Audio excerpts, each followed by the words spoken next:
마태복음 19장 23절에서 24절의 말씀. 예수께서 제자들에게 이르시되 내가 진실로 너희에게 이르노니 부자는 천국에 들어가기가 어려우니라. 다시 너희에게 말하노니 낙타가 바늘기로 들어가는 것이 부자가 하나님의 나라에 들어가는 것보다 쉬우니라. 아멘. 부자는 천국에 들어갈 수 없는가? 성경을 읽으면은 신약 성경을 먼저 읽죠. 읽다 보면은 이 부분에 오면 많은 갈등이 생깁니다. 예수 믿는 사람들은 가난해야 되는가? 부자가 왜 천국에 들어가기가 힘들다고 하는가? 어느 정도 힘드냐면은 낙타가 바늘기로 들어가는 것보다 힘들다. 낙타가 바늘기로 들어가는 게 부자가 천국 들어가는 것보다 쉽다는 이야기죠. 이건 낙타가 바늘기로 들어가는 것 불가능한 이야기 아닙니까? 부자가 천국 들어가는 것 불가능하다. 뭐 이렇게 결론이 되어지면은 상당한 문제가 생기는 거죠. 상당한 문제가. 예수 믿는 사람들에게 이 물질이 참 멍해가 될 수가 있는가, 멍해가 되어야 되는가, 이렇게 우리가 생각을 하고 오해를 많이 하게 됩니다. 그러면은 주님께서 본문에 하신 말씀의 진정한 의도가 무엇인가? 주님께서 왜 이 비유를, 왜 이 말씀을 하셨는가? 그것을 우리가 한번 먼저 살펴봐야 되겠죠? 부자 청년이 있었는데 예수님 앞에 와서 어떻게 하면 제가 영생을 얻겠습니까? 선한 선생님, 어떻게 하면 제가 영생을 얻겠습니까? 이렇게 물었습니다. 그때 예수님 말씀, 계명을 지키라, 계명을 지키라. 그러니까 이 청년이 제가 어려서부터 계명을 지켰나이다. 어려서부터 계명을 지켰나이다. 그러니까 예수님께서 살인하지 말라, 간음하지 말라, 쭉 이렇게 가르치니까 이야기하니까 다 지켰습니다. 다 지켰습니다. 그렇게 이야기합니다. 사실 이 부자 청년으로 부자로서 계명을 지키고 살아간다는 자체가 굉장히 경건한 삶을 살았다는 이야기입니다. 나름 굉장히 경건한 삶을 살았다. 제가 이 계명을 다 지켰다고 생각하는데 아직도 무엇이 부족합니까? 그러니까 예수님께서 네가 온전하고 자거든 네가 가지고 있는 소유를 다 갈아서 가난한 자들에게 나눠주고 그리고 나를 따르라 이야기하였을 때 부자가 근심하며 예수님의 곁을 떠났다라고 이야기하고 있습니다. 이 부자를 바라보면서 예수님께서 하신 말씀이 부자가 천국에 들어가기가 낙타가 천국에 들어가는 것보다 어렵다라고 말씀을 하시는데 이 영생에 관한 문제는 부자나 가난한 자나 왕이나 천민이나 똑같이 가지고 있는 고민이 영생에 관한 고민입니다. 이 세상 살고 나면 끝인가? 죽음 저편에 세계가 있는가? 영생이란 것이 있는가? 왕들의 고민이라고도 이야기를 할 수 있는 것이 진시황은 죽지 않기 위하여서 불로초를 찾기 위하여서 그 많은 고생을 하고 노력을 하였다고 그러잖아요. 영생에 관한 관심이 있었다는 것입니다. 모든 것을 다 가진 자인 것 같았으나 영생에 관한 관심을 가지고 있었다는 것이죠. 그러니까 사람에게 있어서 육신의 양식으로 배불림을 가지고 있을지라도 영적인 갈급함은 누구에게나 다 있는 것이라는 것입니다. 그래서 저와 여러분들이 가지고 있는 이 복음은 그 영적인 갈급함을 가진 모든 사람들에게 영적인 갈급함을 채울 수 있는 그러한 복음이라는 것이죠. 그들의 영혼을, 줄인 영혼을 만족해 할 수 있는 것이 바로 이 복음이라는 것입니다. 그래서 우리가 하고 있는 이 선교 사업, 복음 사역은 할 만한 가치가 있다. 줄인 자들에게 영적인 양식, 영생의 길을 알려주는, 영생의 도를 가르쳐주는 이런 귀한 사역, 우리가 생명 다하여서 할 만한 그런 사역이다는 것이죠. 제자들이 이 부자가 근심하면서 가는 모습을 보고 망년이 해가지고 있을 때에, 이 청년이 이 계명을 지키었는데도 영생을 얻지 못하고 또 이 물질로 인해서 저렇게 고민을 하는데 어떻게 하면 구원을 얻을 수가 있습니까? 누가 구원을 얻을 수 있습니까? 예수님을 따라다녔던 제자들도 청년과 예수님과의 대화를 바라보면서 망연자실해서 예수님께 다시금 묻습니다. 그렇다면 누가 구원을 받을 수 있습니까? 계명으로도 안 되고 물질로도 안 된다면 어떻게 구원을 받을 수 있습니까? 사람이 할 수 있는 일은 다 했다는 거죠. 계명을 지키기도 하였고 물질로 가지고도 시도를 하고 사람이 할 수 있는 일은 다 했다는 것이죠. 그때 예수님께서 하신 말씀은 26절에 예수께서 그들을 보시며 이르시되 사람으로는 할 수 없으나 하나님으로서는 다 하실 수가 있느니라. 이 말씀을 하셨습니다. 이 말씀도 오해를 할 것 같으면 그 낙타가 바늘기로 들어가는 건 사람으로 할 수 없는 일이지요.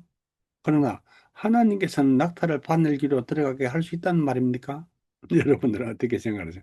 하나님은 낙타를 바늘기로 들어가게 할 수 있다는 말입니까? 영생에 관한 이야기지요. 영생에 관한 이야기. 영생에 관한 그런 모든 질문은 이 한 문장으로 끝내는 것입니다. 사람으로서는 영생의 길을 찾을 수가 없다. 사람으로부터는 영생의 길을 찾을 수 있는 방법이 없다. 그러나 하나님께서 사람들에게서 불가능하였던 그러한 영생의 길을 열어주셨다는 것입니다. 왜 사람들이 이 영생을 얻질 못하는가? 모든 사람들이 죄를 범하였습니다. 모든 사람들이 죄를 범하였습니다. 사람의 혈육을 입고 있는 건 모든 사람들은 죄를 범하였기 때문에 영생을 얻을 수 없고 천국을 들어갈 수가 없다는 것이 주님의 말씀입니다. 성경 말씀입니다. 그래서 죄로 말미암아서 영원히 죽을 수밖에 없던 이 인생들을 위해서 하나님께서 독생자 예수 그리스도 보내셨어. 죄 없으신 하나님의 아들 예수 그리스도 오셨어.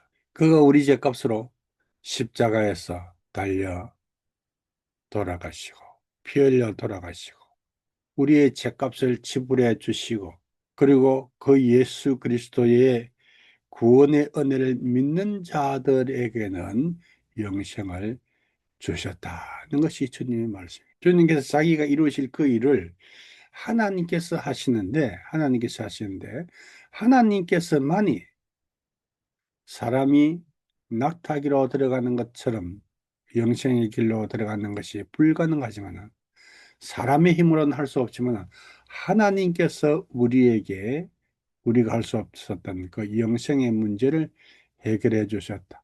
예수 그리스도를 통해서. 할렐루야. 이것이 복음이라는 것이고 이것이 오늘 본문의 핵심적인 내용인 것입니다. 이것을 믿는 자, 예수 그리스도께서 나의 죄를 짊어지시고 십자가에 고난당하시고 죽으시고 3일 만에 부활하셨으므로 3일 만에 부활하셨으므로 내가 예수 그리스도의 피공로로 말미암아 주님께서 나의 구주가 되셨으므로 예수 그리스도의 피공로로 말미암아 내가 구원을 받을 수 있나이다. 고백하는 신앙 고백하는 그는 누구든지 하나님의 자녀가 되는 권세를 누리게 되는 것입니다. 영생을 누리게 되는 것입니다.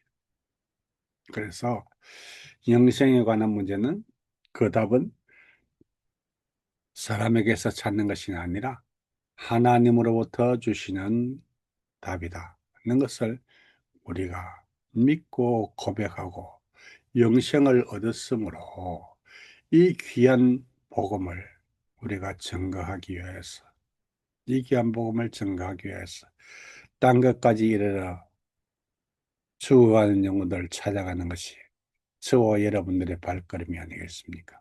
주님께서 우리를 죄에서 구원하시기 위하여서 하늘 보좌 버리시고 이 땅에 내려오셨던 그 선교 사역을 이루셨다면 우리도 그 주님의 은혜, 그 사랑 감사하며 그 사랑 나누기 위하여 땅 끝까지 이르러 주의 복음을 전가하는 것이 제자의 사명이요 구원받은 하나님의 백성의 삶인 줄을 믿으시길 바랍니다.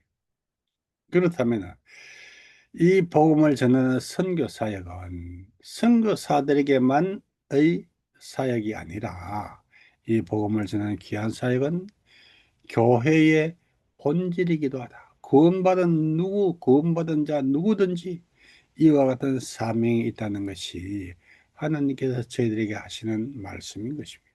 그래서 교회가 이 복음을 전하며 영혼 구원하는 이 사역, 선교 사역을 외면한다면 교회는 그 본질과 가치를 잊어버리는 그러한 존재가 되며 소금이 맛을 잃으면은 밖에 버리워서 사람들에게 밟히울 것이라고 하였습니다. 교회가 본질과 그 사명을 잊었을 때에 교회는 사회에서 영향력을 잊어버리고 쓸모없는 그런 이익 집단이 될 수밖에 없는 것입니다. 그럴 때 사람들에게 배척을 당하고 지탄을 받게 되는 것이죠. 교회의 본질된 사명을 일깨우는 것 역시 저와 여러분들의 사명인 줄로 믿습니다. 선교사님들이 하시는 착각이 있습니다.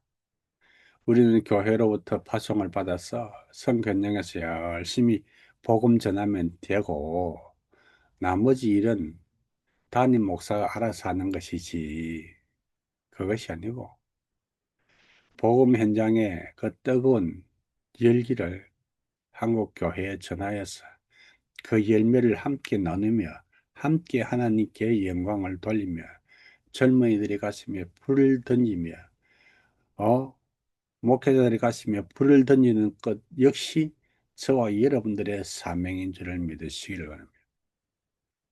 열심히 앞으로만 나아가는 것이 아니라 뒤를 돌아보며 뒤를 따라오는 후배들을 인도해내는 그 일도 저와 여러분들의 사명인 것입니다. 저들의 가슴에 불을 던지는 것도 저와 여러분들의 사명인 것입니다.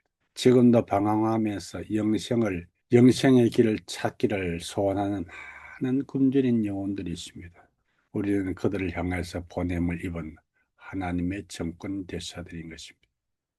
이 귀한 복음을 들고 나아가는 여러분들, 하나님께서 믿는 자들 가운데서도 특별히 택하신 그런 하나님의 종들이십니다. 그래서 하나님의 대사라고 이야기하지. 귀한 사명 감당할 때 힘들고 어려운 일 있을 수 있습니다. 고난을 당할 수가 있습니다. 그러나 묵묵히 이 복음을 들고 나아갈 것 같으면 전에도 제가 말씀드렸잖아요. 얼마나 많은 열매를 남겼느냐가 중요한 것이 아니라 얼마나 많은 달란트를 남겼느냐가 중요한 것이 아니라 하나님 앞에서 그 사명 충성스럽게 잘 받들었느냐? 한 달란트 받고 책망받은 종의 책망의 중요한 내용이 뭐죠? 악하고 게으른 종이라고 해요. 악하고 게으른 종. 게으르다. 악하다. 충성되지 못하다. 충성되지 못하다. 사명을 받들지 아니하였다. 악하다. 게으르다. 하나님의 뜻을 이루어 나가는데 열심을 마음을 다하시기를 바랍니다. 하나님께서는 저와 여러분들의 중심을 보시는 하나님.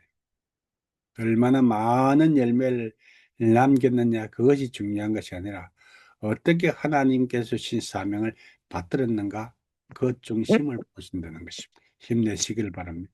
어떤 분은 사회 현장에 많은 열매가 있는 분도 있습니다. 어떤 분은 그 사회 현장에 열매가 없어서 전전긍긍하는 분들 있습니다. 우리 황보월 선교사님 일본 선교의 현장을 말씀을 하실 때 보면은 참 힘들어하는 분이 있습니다. 몇십 년을 해도 열매가 없어서 노가다 하면서 생업을 연명하다가 노가다 현장에 떨어져서 엄청난 고난을 당하며 다시금 하나님께서 회복시켜 주신 대로 이제는 노가다가 아니라 생명을 연명하는 일이 아니라 복음 사역에 전념하겠다는 그런 고백도 들어보았습니다. 우리 황보월 전교사님 먹을 게 없어서 배추 시장에 버리던 배추잎을 주워와서 씻어서 삶아 먹었다고 이야기하지 않습니까? 그러면서도 그가 복음을 손에 놓지 아니하고 복음의 열정이 식어지지 아니하였을 때에 우에노 공원에서 그 많은 사람들을 먹이며 교회를 이루어서 그 형제들이 다 헌신하여서 일본 선교사가 되어 있는 것 아니겠습니까? 복음은 살아 있습니다. 복음은 그 영혼의 가슴에, 영혼의 밭에 떨어질 때 열매로 나타날 줄 믿으시기를 바랍니다. 어떤 사람은 열매 없이, 열매 없는 가운데에 온 마음과 정성을 다하여 복음을 전하였으나 열매 없는 가운데에 생을 마감할 수도 있습니다. 우리 선교 역사를 보면 그런 사람들 참 많습니다. 한국에 처음 파송을 받은 호주 선교사, 한국 온 지 6개월 만에 풍토병으로 목숨을 잃습니다. 그가 한 일은 별로 없는 것 같습니다. 그러나 그의 죽음으로 인하여서 많은 호주의 젊은이들 가슴에 열정과 복음에 대한 또 조선에 대한 그런 사랑과 애정을 가지고 한국 땅에 들어와서 부산 경남 지역에 복음화에 크게 이바지하고 고신교단을 씌우는 그런 일에 크게 이바지한 것을 볼 때에 사람들의 눈으로 볼 때에 아무 열매가 없는 것 같을지라도 복음을 위하여서 이 땅에 하늘의 미랄이 되었던 그의 죽음으로 인해서 아름다운 열매가 그 후대를 통하여서 맺혀지는 것을 우리가 볼 수가 있는 것입니다. 열매 얼마나 많으냐 사람의 눈으로 판단할 것이 아니라 하나님 앞에서의 삶이 사명자의 자세인 줄로 믿습니다. 사람으로 할 수 없는 하나님께서 이루신 이 영생의 길, 구원의 길, 귀한 진리의 복음을 증거한 일에 우리가 이 생명 다할 때까지 충성을 다하시는 그런 귀한 주의 종들 되시기를 주의 이름으로 축원합니다. 기도하겠습니다. 아멘.